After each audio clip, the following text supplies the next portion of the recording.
आमची परिस्थितीच नव्हती बंट्याचं लग्न करण्याची.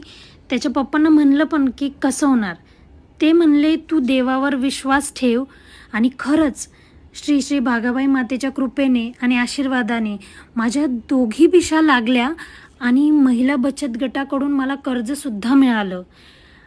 आणि त्या रकमेतूनच हे कार्य उभं राहिलेलं आहे.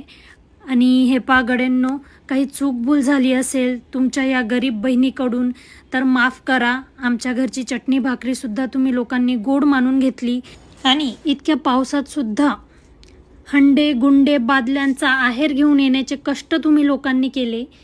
त्याबद्दल मी तुमची आभारी आहे. जिओजी भरके, थँक्यू. आता कळण्याची भाकरी भारी होती. मीच टाकली होती. पिठलं पण भारी. मीच बनवलं होतं. भांड्यांच्या आहेराऐवजी पाकिटं दिले असते, महिला बचत गटाचं कर्ज तरी फेडता आलं असतं. आता यांचा जिओचा रिचार्जच वाढवते.